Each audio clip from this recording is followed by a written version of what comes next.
gönülle sığmaz. Hani bir ömür bu aşk uğurlar gönlümü. Sen bul beni.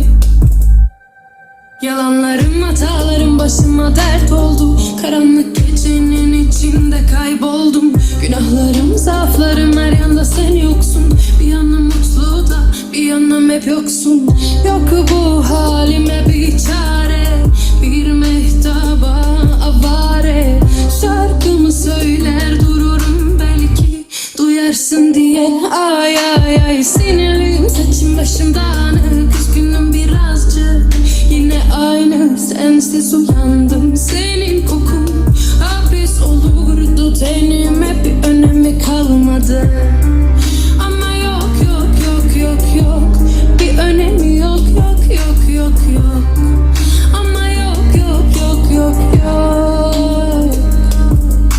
Sinirliyim, saçım başım dağınık, üzgünüm birazcık.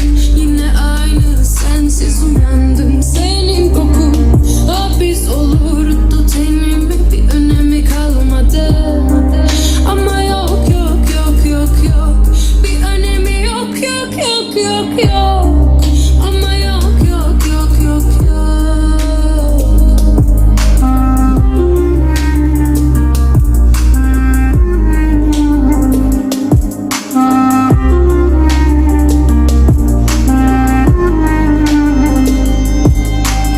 Bir gönülle sığmaz. Hani bir ömür bu aşk uğurlar gönlümü.